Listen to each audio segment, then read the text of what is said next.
pemirsa tadi kita sudah melihat ya Andi Kumala juga bagaimana status tersangka Hasto Kristianto ini ternyata terus berlanjut setelah kemarin di sidang pra-peradilan ini permohonan dari Hasto sebenarnya masih rancu. Ada yang kalau hakim bilang tidak dapat diterima, terus juga ada yang bilang ini ditolak. Tapi kan kemudian juga ini kalau kisah cinta nih masih rancu. Kalau diterima tidak dapat diterima bisa diajukan lagi. Kalau ditolak ya udah kan ditolak. Iya, jadi kalau cinta tidak diterima bukan berarti ditolak ya. Nah, atau gimana? Masih ada kesempatan kan begitu.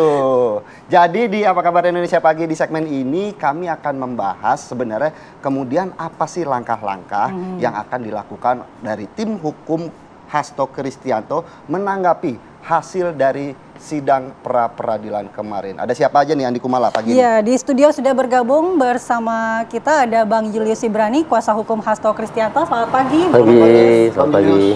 Kemudian juga ada Mas Heri Firmansyah, pakar hukum pidana. Selamat pagi, Mas Heri. Selamat pagi, Assalamualaikum. Iya, tentu kita akan ke Bang Julius dulu nih, menanggapi hasil kemarin. Kalau tim kuasa hukum mengatakan ini bukan ditolak, tapi tidak diterima. Jadi sebenarnya seperti apa? Ya, pertama saya ralat dulu ya. Saya mewakili PBAI di sini karena kemarin nggak masuk tim kuasa hukum. Oh, baik. Ya, tapi sebetulnya yang perlu dipertegas adalah bahwa putusan kemarin itu bicara tentang tidak diterima atau NO, need on fund clerk. Jadi kenapa dia tidak diterima? Karena hakim mendasarkan putusannya pada persoalan formil, gitu ya. Persoalan formil yang menyatakan bahwa dua sprindik tidak boleh diajukan untuk satu permohonan pra-peradilan. Berarti kira-kira harus begitu. Dipisah. Ya. Nah, analisisnya sebetulnya seperti ini begitu ya. Kalau kita merujuk pada pra-peradilan Komjen Budi Gunawan di tahun 2015 itu, di mana dasar hukumnya belum ada, pasal 77 itu masih tidak memberikan dasar hukum bagi pra-peradilan terhadap penetapan tersangka gitu. Nah, dalam proses persidangan, exercise itu luar biasa sekali. Saya harus katakan di situ mendapatkan satu proses penemuan hukum atau res finding akibat kekosongan hukum yang tidak kita punya. Dalam kasus pra-peradilan Hasto ini, yang mau disampaikan sebetulnya adalah bagaimana bisa ada dua penetapan tersangka dalam satu proses gelar perkara KPK tepat sekitar 3 hari setelah serah terima jabatan, gitu ya. Dalam satu gelar perkara, dua sprindik terbit untuk penetapan tersangka. Nomor 152, 153. Itu dulu biar kita paham konstruksinya. Oke. Dalam sprindik itu tersangka pertama dalam nomor 152 itu merintangi penyidikan. Penyidikan yang mana? Ternyata penyidikan yang dimaksud kami duga kuat adalah masa lalu. Penyidikan terhadap Wahyu Setiawan dan juga Agustania Tio, gitu, yang sudah divonis bersalah, gitu ya. Nah, sprindik yang kedua adalah suap. Suap yang mana? Suap yang juga terkait dengan Wahyu Setiawan dan Agustania Tio. Lalu pertanyaannya, kenapa sprindik itu langsung berurutan dalam satu ekspos yang sama, akan tetapi merintanginya dulu baru suapnya dulu? Dengan logika dasar, ya, di mana-mana itu objek utamanya dulu, suapnya dulu, lalu dia dijadikan tersangka atas pengusutan suap tadi, gitu ya. Nah, karena dalam konstruksi suap yang dituduhkan dalam sprindik 153 itu suap yang bersamaan dengan Wahyu Setiawan dan juga Agustania Tio. Oleh karena itu menggunakan pasal-pasal seperti Junto 55, gitu. Nah, satu tambahan lagi yang menjadi catatan kami adalah mari kita lihat konvers dari Setio Budianto, Ketua KPK ketika itu. Ada satu kata kunci yang secara teori itu sangat fatal, gitu, untuk diterapkan, yaitu menyuruh melakukan. Nanti Abangku Heri ini yang akademisi tulen yang akan menjelaskan apa perbedaan turut melakukan dalam konteks pasal 55, tapi dia menyuruh melakukan dan apa syaratnya itu. Karena itu berbeda, membantu, menyuruh, membujuk itu medeplechen, pleasure, with locking itu semua berbeda konstruksinya. Tetapi dalam satu konvers dikatakan bahwa Hasto menyuruh melakukan. Itu kata kuncinya. Namun dalam sprindik itu tidak ada. Nah, sebetulnya exercise ini yang ingin dilakukan terhadap KPK Karena ada fakta bahwa penetapan tersangka terhadap Wakil Menteri Hukum dan HAM ketika itu Edi Oesyaris juga dikabulkan akibat apa? Akibat administrasi internal KPK yang berantakan, dan itu dikabulkan gitu. Nah, terakhir saya mau menyatakan begini sebagai catatan juga gitu ya. Ini amat sangat disayangkan. Mari kita selemah-lemahnya iman zaman digital tanya ChatGPT. Iya. Apakah ada larangan atau apakah ada batasan bahwa permohonan pra-peradilan hanya boleh diajukan untuk satu sprindik saja? Jawabannya pasti tidak. ChatGPT bahkan mengerti itu. Kenapa? Karena kami mengawal sejak penetapan tersangka Komjen Budi Gunawan, lalu pengajuan pra-peradilan di Jakarta Selatan juga oleh Komjen Budi Gunawan, termasuk permohonan uji material terhadap Berarti pasal bisa dibilang 77. juga hasil dari sidang pra-peradilan kemarin ini cukup mengagetkan, karena kan alasannya ini dua kasus yang berbeda tidak bisa diajukan dalam satu sidang pra-peradilan. Kasusnya begitu? tidak berbeda. Makanya tadi saya katakan suap dan perintangan penyidikan itu perintangan penyidikan terhadap suap. Dan itu logika yang coba dibangun KPK. Oleh karenanya sprindiknya nomornya berurutan persis dengan mekanisme satu ekspos gelar perkara yang sama. Itu yang saya katakan. Nah, saya harus katakan juga bahwa permohonan pra-peradilan yang diajukan tidak fokus pada persoalan administratif itu. Sehingga tidak tergambarkan bahwa betul ini dua sprindik yang berbeda, dua dugaan tindak pidana yang berbeda, obstruction of justice pasal 221 dan juga suap, tetapi ini satu rangkaian yang sama dan rangkaiannya ini di masa lalu. Gitu. Nah, ini yang nggak tergambarkan. Jadi saya tegaskan sekali lagi, amat sangat disayangkan kalau perkaranya cuma formil, harusnya sidang kedua sudah diputus, yaitu lewat putusan sela, tidak perlu dilanjutkan pemeriksaan lagi. Baik, Mas Heri, mungkin bisa langsung ditanggapi, Mas. Ya, sebelumnya kita ucapkan selamat ulang tahun yang ke-17. Terima kasih perhatiannya. Semoga terus mengudara dan menebar manfaat. Amin. Memberikan tanggapan, saya mulai dengan kata mungkin justice delay is justice deny. Jadi persoalan utama kasus ini kan sudah berapa tahun yang silam. Ini yang jadi persoalan. Akhirnya ada celah hukum, loopholes yang mungkin dipakai untuk pembelaan. Bahwa mengapa baru sekarang dibukanya. Ini kan jadi substansi perkara ini menjadi akhirnya sedikit berkurang di situ. Padahal kalau legal standing KPK kuat untuk menyikapi putusan ini pun sebenarnya harusnya segera dilakukan ya.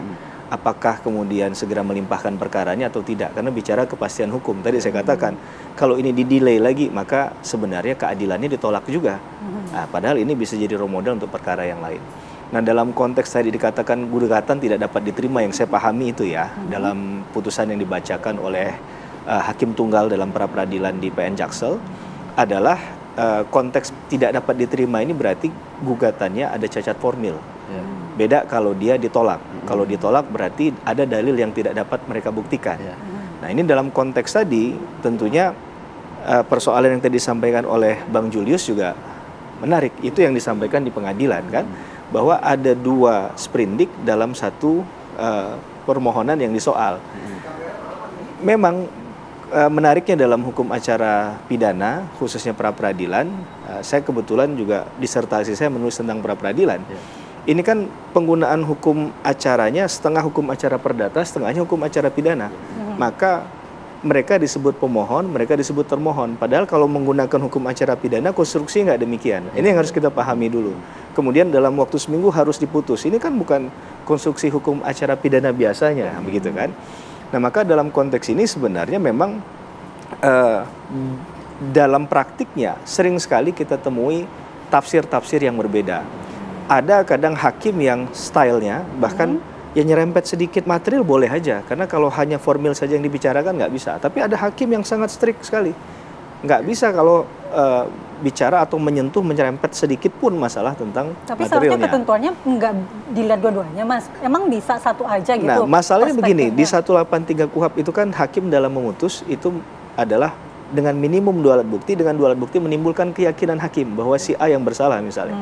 Nah, dalam konteks ini kita nggak bisa menggugah keyakinan orang, kedalaman hati orang kita nggak tahu. Nah, tentunya harusnya kemarin itu arahnya adalah menyoal tentang 2 alat bukti yang digunakan untuk menetapkan tersangka. Ya, yang pertama itu. Kemudian yang kedua, harus ada kedalaman dalam pertimbangan hukum hakim. Misalnya tadi menyoal bahwa ini tidak dapat diterima. Nah, tidak dapat diterimanya ini karena apa, gitu ya. Misalnya dua sprindik tadi yang disoal dalam satu permohonan, itu dasar hukum yang digunakan misalnya apa, atau pendapat ahli apa yang digunakan. Saya rasa itu akan jadi clean and clear. Saya nggak tahu berapa halaman dalam putusan pra-peradilan kemarin ya, tapi setidak-tidaknya kalaupun semuanya tidak dibacakan, maka highlights tadi menjadi penting. Ya, sebelum akhirnya mereka dapat kopian resmi, katakanlah hasil putusan yang sudah dibacakan tadi. Nah ini, tapi dalam waktu ke depan tentunya, ya harus ada langkah-langkah hukum juga yang dilakukan oleh Pak Hasto ya, dan kawan-kawan. Apakah kemudian mengajukan pra-peradilan kembali? Karena mengingat pra-peradilan itu kan belum menyentuh pokok perkaranya, maka boleh saja diajukan kembali dia pra-peradilannya. Nah, itu yang ditunggu-tunggu juga tentunya. Betul. Tapi juga saya ingin penasaran, setelah jalannya sidang di pra-peradilan ini beberapa kali, ternyata keputusannya sangat mendasar begitu. Artinya tidak dapat diterima hanya karena kesalahan administrasi. Ada yang harusnya dibikin dua pengajuan permohonan, begitu ternyata tidak dapat diterima karena diajukannya hanya satu permohonan. Kita akan bahas Mas Heri sesaat lagi, tetap di Apa Kabar Indonesia Pagi. Kita lanjutkan dialog di Apa Kabar Indonesia Pagi. Pemirsa, kita ke Mas Heri, tadi sempat terpotong. Mas Heri, emang betul tidak boleh mengajukan dua perkara? Seperti kata Bang Yulius tadi, kalau tanya ChatGPT aja dia pasti bilang ya tidak begitu. Bagaimana Mas Heri? Ya, secara definitely dinyatakan demikian, sependek pengetahuan saya memang nggak ada pengaturan khusus hal itu ya. Jadi kemudian ini dimaknai dengan konstruksi hukum umum mungkin, bahwa gugatan itu semestinya diajukan secara jelas apa pokok perkaranya begitu, dan itu berurutan. Maka kalau berurutan dan ingin jelas dan fokus, pemenafsirannya adalah jangan sampai ada lebih dari satu perkara yang disoal di sana. Jangan-jangan itu tafsirnya, karena kan saya pribadi nggak mendengar pertimbangan hukum hakim mengenai hal itu ya. Apa saya terlewat atau memang cuplikan yang saya tonton itu nggak bicara tentang konteks tadi. Tapi bagaimanapun ya tadi memang dinamika dalam beracara, apalagi di pra-peradilan ya, dengan waktu mepet 1 minggu harus putus, dan kemudian ada limitatif ya, umumnya mengatakan harus hanya bicara hal yang sifatnya formalitas, maka memang ini menjadi daya tafsirnya bisa sangat luas sekali ya. Maksudnya luasnya itu dalam segi apa? Ya tadi ketika tafsir-tafsir tadi dipakai misalnya bahwa apakah ini menjadi harus bicara hanya formil saja atau sedikit materialnya bisa, itu saja kadang terjadi dalam dinamika di persidangan pra-peradilan. Atau misalnya dalam konteks dia bicara tentang formilnya, apakah ini masuk formil atau tidak juga akhirnya jadi bersoal. Kalau ternyata kemudian ada catatan terhadap pra-peradilan yang diajukan, yaitu putusannya mengatakan ada saksi yang belum diperiksa, maka kemudian diperiksa lagi kan di selanjutnya, maka pra-peradilan itu menjadi bisa dimenangkan pihak yang sebenarnya awalnya kalah. Nah, jadi kan ini sebenarnya akan bicara hanya sifat yang formalitas tadi. Berarti ini ada maksudnya dalam artian upaya untuk mendelay atau seperti apa? Sambil menunggu saksi-saksi yang penjelasannya Mas Heri. Seharusnya kalau bicara tentang putusan hakim tidak ada unsur itu ya, tidak ada unsur untuk mendelay itu. Saya tidak tahu apakah itu dimaknai oleh kedua belah pihak. Toh tidak ada konsekuensi hukum kan, bahwa dengan mendelay itu berarti bisa menyusun perbaikan, bisa mempersiapkan dokumen-dokumen lain untuk nanti tempur di pokok perkaranya. Kan bisa saja itu dikalkulasi di sana ya. Kita nggak tahu ada hal apa kemudian di depan sana yang kemudian bisa menguntungkan. Ini strategi lah dalam seseorang ketika menyiapkan suatu pembelaan hukum ataupun bertempur dalam tanda petik di ranah pengadilan. Itu sah-sah saja. Tapi pra-peradilan juga berarti masih bisa diajukan kembali oleh Hasto Kristianto? Ya, karena pada dasarnya ini belum ya, saya katakan belum menyentuh pokok perkara, kecuali di tengah-tengah KPK kemudian mengajukan perkara tersebut ke pengadilan dan diterima. Ini pun masih ada hal yang menjadi sedikit celah ya. Apakah dengan dikirimkannya perkara itu sudah menyatakan pokok perkaranya gugur, atau ketika hakim itu menerima berkas perkara, sudah ditunjuk hakimnya oleh ketua pengadilan negeri, kemudian dibaca berkasnya, itu sudah masuk kepada materi pokok perkara, atau ketika sidang pertama misalnya. Nah, ini kan jadi persoalan. Yang pasti begini, bahwa hak hukum seseorang itu menurut saya jangan dibatasi. Diberikan saja. toh tidak ada konsekuensi apapun kan kalau memang kita hanya berbicara tentang hukum murni saja, penegakan hukum semata, keadilan substantif yang digali, bukan hanya proseduralnya saja. Jadi ketika itu yang diberikan, diakomodir, menurut saya itu malah sudah jalan terbaik untuk satu proses penegakan hukum. Saya nggak bicara kasusnya Mas Hasto saja, karena banyak orang lain juga yang mungkin menghadapi pra-peradilan. Jadi kalau kita bicara dalam konteks ini terlalu segmented sekali dan kesannya membela kepentingan si A atau si B. Saya nggak mau dalam konteks secara itu. umum ya, pra-peradilan.